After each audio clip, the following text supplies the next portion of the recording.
अस्सलामुअलैकुम, नमस्कार, आदाब। मैं हूं आपका दोस्त निहाल अख्तर पयामी और आप देखना शुरू कर चुके हैं आपका अपना चैनल, फेवरेट चैनल गांव मोहल्ला। आप में से कई साथी ऐसे हैं जो हमें मैसेज करते हैं, जो हमें कमेंट्स करते हैं और हमें फ़ोन करते हैं और ये पूछते हैं कि सर ये बताइए कि मजलिस इत्तेहादुल मुस्लिमीन के उम्मीदवारों का कंफर्मेशन कब होगा और किस जगह से किन को उम्मीदवार बनाया जा रहा है, आप हमें इसकी जानकारी दीजिए। आप यकीन जानिए दिन भर में 20 से 25 लोग ऐसे होते हैं जो हमें मुसलसल फ़ोन करके यही पूछते हैं कि सर टिकट कंफर्म कब होगा।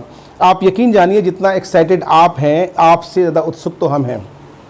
खैर, कहा यह जा रहा है, सूत्रों के हवाले से ख़बर है कि कल शाम या फिर परसों तक टिकटें जो है साहब घोषणा की जा सकती है कि कहाँ से किसको उम्मीदवार बनाया जा रहा है।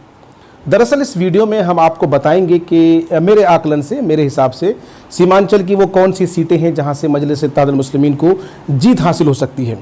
लेकिन उससे पहले हम आपको बता देना चाहते हैं कि AIMIM के जो राष्ट्रीय अध्यक्ष हैं बैरिस्टर असदुद्दीन ओवैसी साहब लगातार मीडिया को इंटरव्यू दे रहे हैं। अभी मैंने उनका एक BBC में इंटरव्यू देखा और बेबाकी से अपनी बात रख रहे थे। दरअसल ऐसा लग रहा था कि मीडिया के ज़रिए वो एक मैसेज लोगों को देना चाहते हैं कि जिस तरह से न सिर्फ बिहार में बल्कि पूरे देश के अंदर ओवैसी साहब को लेकर, AIMIM को लेकर के जो एक परसेप्शन बना हुआ है कि भाई ये एक ऐसी पार्टी है जो कहीं ना कहीं वोट काटने का काम करती है और ये वोट कटवा का जो उनको तमगा मिला हुआ है उसको लेकर के उन्होंने कहा है कि मेरे सेहत पर इसका ज़रा भी फ़र्क नहीं पड़ता कि लोग मेरे बारे में क्या कहते हैं, ज़रा भी फ़र्क नहीं पड़ता। ओवैसी साहब ने स्पष्ट कर दिया कि कोई अगर हमें वोट कटवा कह रहा है तो उसको अभिव्यक्ति की आज़ादी है, वो कह सकता है, लेकिन उनके वोट कटवा कहने से हमारे सेहत पे ज़रा भी फ़र्क नहीं पड़ता है।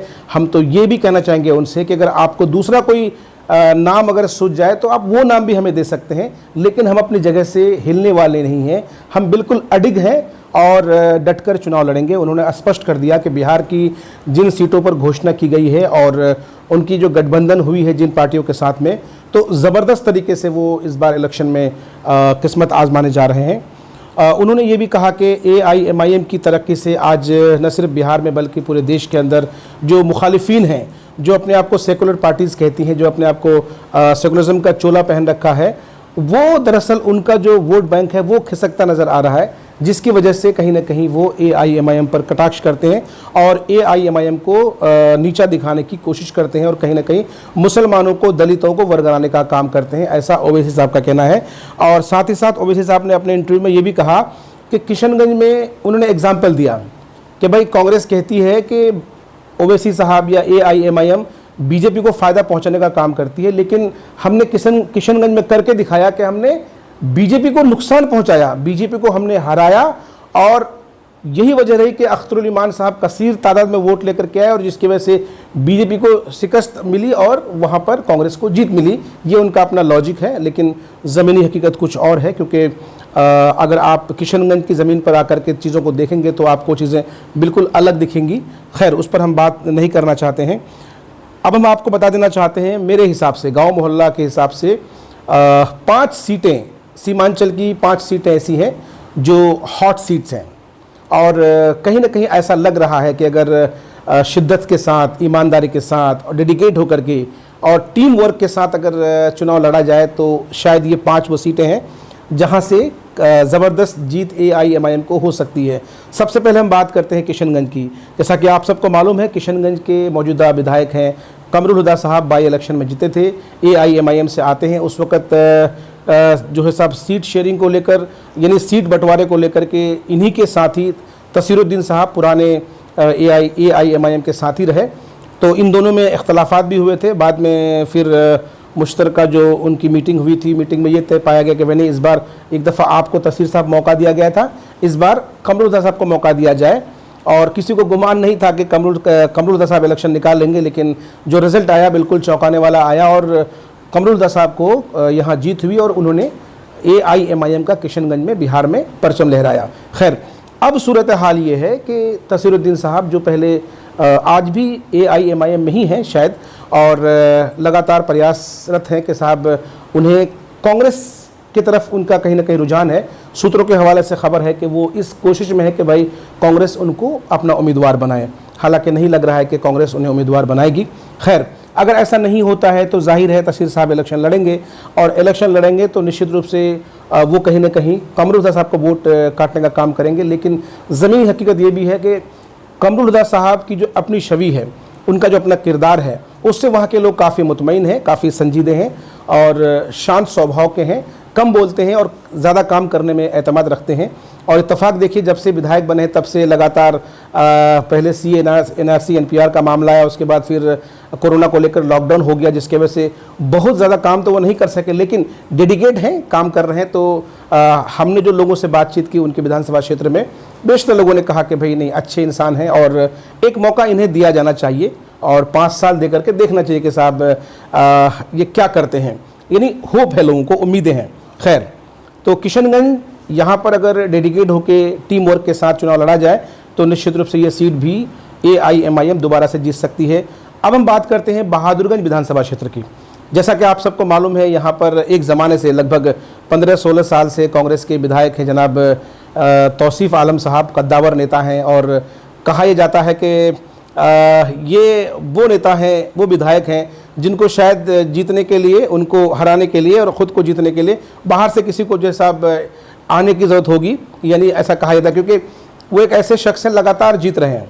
हालांकि चुनाव से पहले तमाम तर चीज़ें उनके खिलाफ होती हैं, लेकिन चुनाव आते आते सारी चीज़ें जो साहब धीरे धीरे उनके पक्ष में चली जाती हैं। खैर, तो बहादुरगंज से जो तौसीफ़ साहब हैं, इनको हराने के लिए जाहिर है मजलिस इत्तेहादुल मुस्लिमीन को मजबूत उम्मीदवार उतारना पड़ेगा। जैसा कि आप सबको मालूम है, कई लोग हैं अपनी दावेदारी पेश करते हैं यहाँ से, चाहे वो हसन जावेद साहब हों, चाहे अंजार नईमी साहब हों, चाहे मासूम रज़ा साहब हों, मुस्तफ़ा राही साहब हों और नफ़ीस हैदर साहब हों, मंसूर साहब हों और प्रोफेसर मुसव्विर आलम साहब हों। ये वो सारे लोग हैं जो कहीं ना कहीं बहादुरगंज विधानसभा क्षेत्र से AIMIM के संभावित प्रत्याशी हैं और लगातार इन लोगों में जिज्ञासा है और कोशिशें जारी है कि मुझे टिकट दिया जाए। और इस रेस में, इस दौड़ में 2 लोगों का नाम सबसे आगे है, अंजार नईमी साहब और प्रोफेसर मुसव्विर साहब। अब इसको लेकर के भी बहुत तरह की सियासतें हैं, लेकिन उस पर हम चर्चा नहीं करेंगे। देखना यह है कि पार्टी किसे उम्मीदवार बनाती है और ये आप बेहतर जानते हैं कि किस उम्मीदवार को उतारने से ईज़िली जो है साहब AIMIM सीट निकाल सकती है। तो बहादुरगंज में अगर सही उम्मीदवार का चुनाव किया गया और यहाँ पर भी जो दूसरे लोग हैं जो संभावित प्रत्याशी के तौर पर हैं, अगर वो सारे के सारे एक प्लेटफॉर्म पे आके जिस शख्स को टिकट दिया जाता है उनके सपोर्ट में अगर आते हैं तो निश्चित रूप से ये सीट भी निकाली जा सकती है। देखिए, इसकी वजह क्या है कि पिछले 15-16 साल से तौसीफ़ आलम साहब जो विधायक हैं, तो बहुत सारे लोग बदजन हो गए हैं। बदजन इसलिए हो गए कि भाई बहुत हो गया, अब यहाँ पर बदलाव होना चाहिए, किसी दूसरे को मौका दिया जाना चाहिए। खैर, अब हम बात करते हैं कोचाधामन की। देखिए, ये सबसे हॉट सीट है और सबसे इंटरेस्टिंग चुनाव यहीं पर होने वाला है। आपको पता है कि कोचाधामन से AIMIM के प्रदेश अध्यक्ष अख्तरुल ईमान साहब आते हैं और यहीं से अलहाज इजहार अस्फी साहब आते हैं, समाज सेवी हैं और कौम मिल्लत की खिदमत में हमेशा आगे रहते हैं।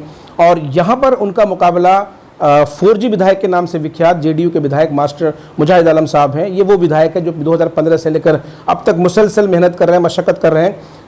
इन्हें भले ही JDU और BJP के नाम पर लोग टिकट ना देने की सोचें, लेकिन जब इनके व्यक्तित्व की बात करें, इनके कामकाज की बात करें, तो लोग मजबूर होकर के इन्हें शायद वोट करेंगे। लेकिन मुकाबला काफ़ी टफ है, क्योंकि यहाँ पर जिस तरह से अलहाज इजहार अस्फी साहब मेहनत मशक्क़त कर रहे हैं, उनकी एक टीम नहीं है, कई टीमें काम कर रही हैं और बहुत अच्छे साफ शफाफ चरित्र के शख्स हैं उनके पास। देखिए, आमतौर पर नेता राजनीति में इसलिए आते हैं लोग कि भाई पैसा कमाएं, लग्जरियस ज़िंदगी गुजारें, लेकिन इजहार अस्फी साहब की अगर बात की जाए तो पैसे का अंबार है, दौलत का अंबार है और इज़्ज़त भी माशाल्लाह बहुत ज़्यादा है इनकी।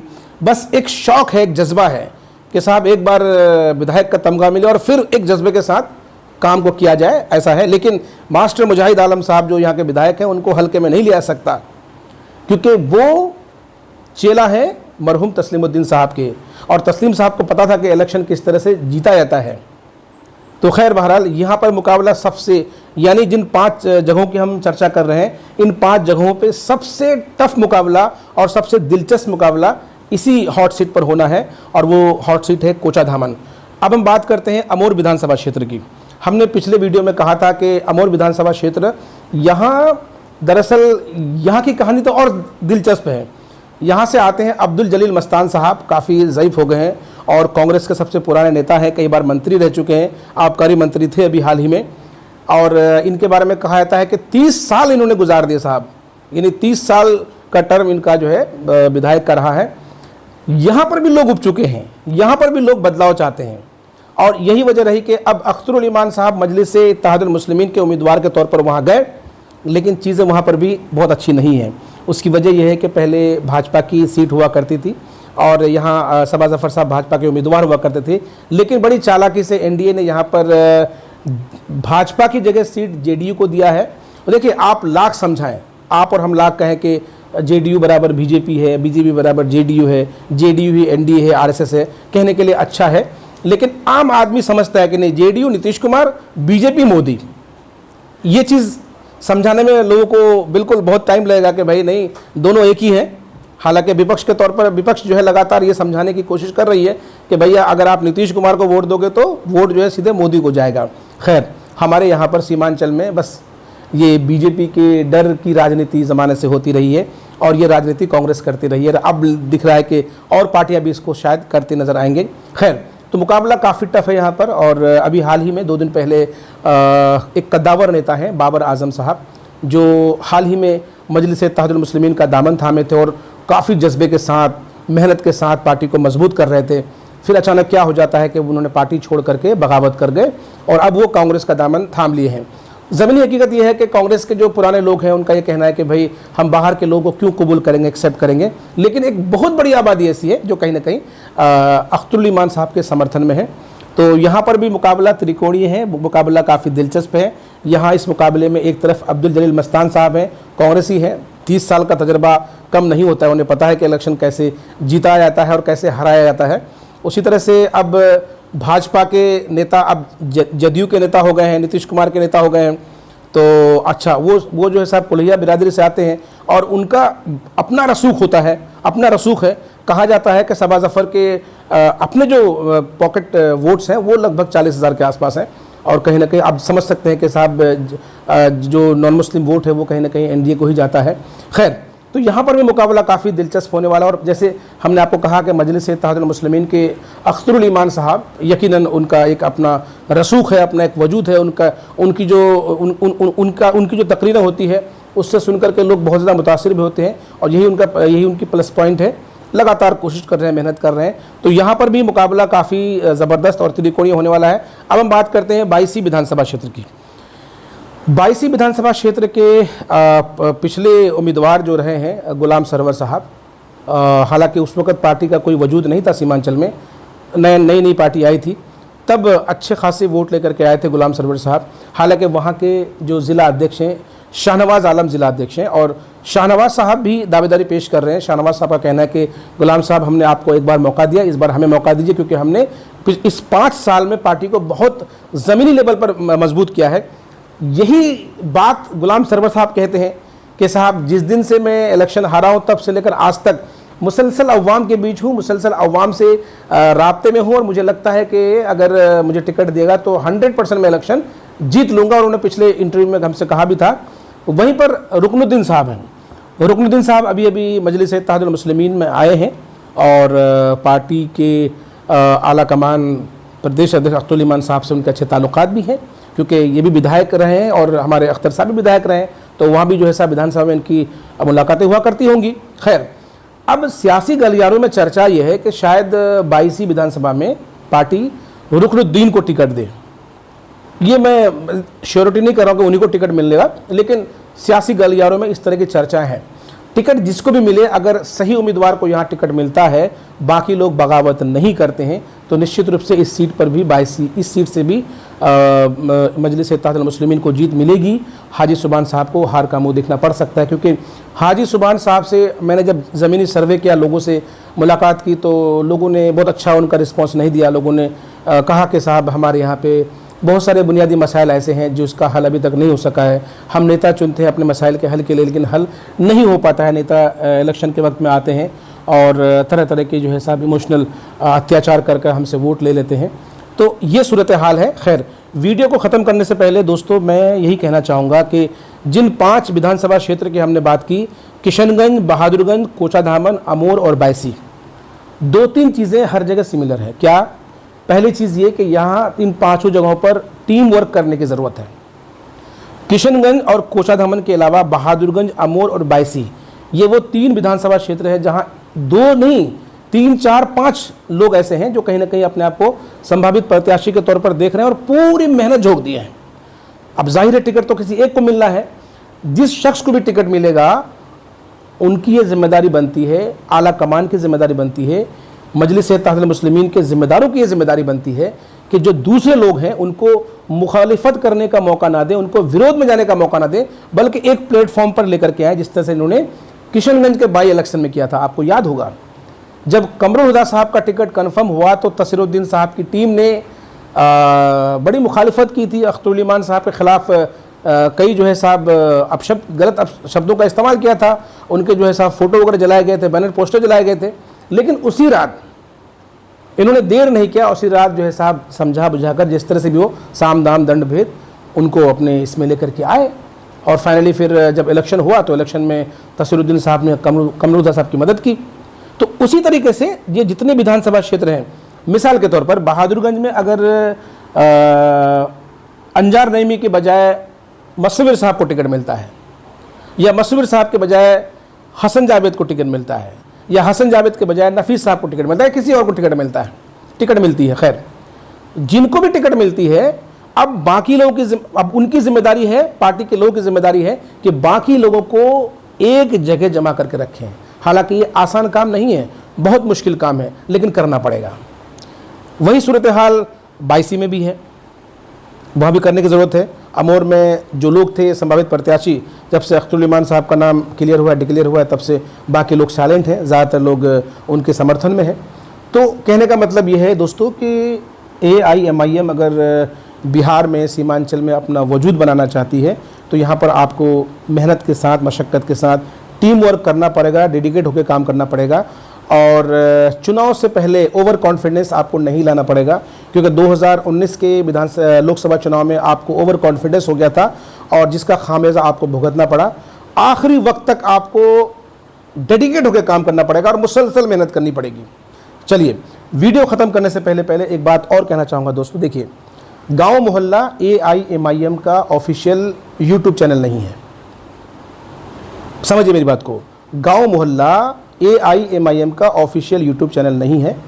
मैंने जर्नलिज्म का कोर्स किया है जामिया मिल्लिया इस्लामिया यूनिवर्सिटी से, मैंने MA मास कम्युनिकेशन किया है। मेरी जिम्मेदारी होती है कि मैं निष्पक्ष पत्रकारिता करूं और सच्ची पत्रकारिता करूं। यही वजह होती है कि हम अपने चैनल पे सिर्फ MIM की खबर नहीं चलाते हैं, MIM के अलावा उनके जो मुखालिफिन हैं हम उनकी भी खबर चलाते हैं। मिसाल के तौर पर कल शायद हैदराबाद में बारिश हुई, तो वहाँ के जो मुखालिफिन हैं MBT पार्टी के अमजदुल्ला खां साहब, उन्होंने हमसे रब्ता किया, उन्होंने हम तक अपने विजुअल्स पहुँचाए। वहाँ सत्ता में अगर ओवैसी साहब या उनके जो दूसरे लोग हों, उनके सहयोगी लोग हों, तो वहाँ पर विपक्ष अगर कोई बात उठाता है, उनकी आवाज़ अगर उठती है, तो निश्चित रूप से ये हमारी जिम्मेदारी बनती है कि मैं उस खबर को भी चलाऊँ। आप क्या चाहते हैं कि हम सिर्फ MIM की खबर चलाएँ? दोस्तों, इसे पत्रकारिता नहीं कहते हैं, इसे किसी एक पार्टी का समर्थन करना कहते हैं। तो हम किसी एक पार्टी का समर्थन या विरोध नहीं करते हैं, हम पक्ष विपक्ष दोनों की खबरें चलाते हैं और हम कोशिश करते हैं कि हम आप तक सच्ची खबर और निष्पक्षता के साथ चलाते रहें। देखिए दोस्तों, सिर्फ अगर व्यूज़ का मामला होगा और हम 10 लोगों को एक जगह खड़ा कर देंगे, उन सब लोगों से MIM बुलवाएंगे, और यकीन जानिए कि इस तरह के वीडियोज़ अगर हम बनाएंगे, लोग बनाते हैं इस तरह के वीडियोज़, हर वीडियोस अगर MIM को दिखाते हैं, है इस तरह के लोग हैं जो इस तरह के वीडियोस बनाते हैं। अगर उनकी तरह मैं भी 10 लोगों को जमा करके सिर्फ MIM के व्यूज़ चलाऊं, यकीनन मैं जानता हूं कि वो वीडियोस मेरे सुपर हिट हो जाएंगे, लेकिन ये पत्रकारिता के साथ बेईमानी होगी। मेरा काम तो हो जाएगा, मेरा चैनल तो हिट हो जाएगा, मेरे व्यूज़ तो हो जाएंगे, सब्सक्राइबर्स बढ़ जाएंगे, लेकिन सही खबर, सही इन्फॉर्मेशन आप तक नहीं आ पाएगी। आप में से कई लोग गालियाँ देते हैं, खूब गालियाँ देते हैं, और हम आपके हर एक कमेंट्स को पढ़ते हैं, लेकिन हम जानते हैं कि आप एक समर्थक हैं, जज्बाती तौर पर पार्टी के साथ जुड़े हुए हैं। हो सकता है कुछ बातें आपको हमारी नागवार गुजरती हो, लेकिन आपको खुश करने के लिए हम झूठ तो नहीं बोल सकते ना भाईजान। इसलिए मेरी आपसे गुजारिश है, विनम्र आग्रह है कि गांव मोहल्ला एक हमारी कोशिश होती है कि हम निष्पक्ष और सच्ची पत्रकारिता करें। हमारा ये काम है कि हम सत्ता पक्ष और विपक्ष दोनों की बात को मजबूती के साथ रखें। जो बातें आपको अच्छी नहीं लगती है उसमें आप लॉजिकली अपना कमेंट्स दीजिए, गाली गलौज बिल्कुल मत करिए। और जान लीजिए कि गाली गलौज करना एक असंवैधानिक तो है ही और अपराध तो है ही, साथ ही साथ हम मुसलमान हैं और मुसलमानों को शोभा नहीं देता कि आप किसी को गाली गलौज करें। एक कोई फलाही साहब हैं, अब बताइए फलाही हैं, वो मदरसे से तालीम हासिल की हैं। आज हम उर्दू को बचाने की बात करते हैं और मदरसे के पढ़े हुए शख्स ने ऐसी ऐसी गालियाँ दी हैं कि आप सोच नहीं सकते हैं। अमजदुल्ला खां साहब जो MBT के नेता हैं, उनको ऐसी ऐसी गालियाँ दी कि आप तस्वुर नहीं कर सकते हैं। आप मुसलमान हैं, आपको गालियाँ नहीं देनी चाहिए। आप अगर हिंदू भी हैं, किसी भी मज़हब के हैं, गालियाँ सभ्य समाज के लोग नहीं देते हैं और गाली गुनाह है। उम्मीद है कि आप ऐसा नहीं करेंगे और हमें हमारी पत्रकारिता करने देंगे। आपको वीडियोज़ अच्छे लगते हैं, मैं जानता हूँ, क्योंकि व्यूज़ काफ़ी आते हैं और अल्हम्दुलिल्लाह सब्सक्राइबर्स भी बढ़ रहे हैं। लेकिन दोस्तों, सिर्फ आपको खुश करने के लिए हम झूठी खबरें, झूठी तसल्ली आपको नहीं दे सकते हैं। मालूम चला कि हमने आपसे कहा भाई MIM की 50 में से 20 सीटें जीत रही हैं और उस तरह की हम खबर चलाते रहे, और जब रिजल्ट आया कि भाई 2 ही लोग जीते, तब आप में सब लोग मुझे गालियाँ देंगे कि आपने मुझे झूठी खबर दी थी। ये 5 विधानसभा क्षेत्र सीमांचल की जिनका हमने जिक्र किया है, ज़रूरी नहीं कि इन 5 जगहों पर जीत जाएंगे, ज़रूरी नहीं है। 5 जगहों पर टफ मुकाबला है। कोचाधामन में मास्टर मुजाहिद को हल्के में नहीं ले सकते, अमोर में जलील मस्तान को हल्के में नहीं ले सकते, बहादुरगंज के तौसीफ को हल्के में नहीं ले सकते, बायसी के हाजी अब्दुल सुभान को हल्के में नहीं ले सकते।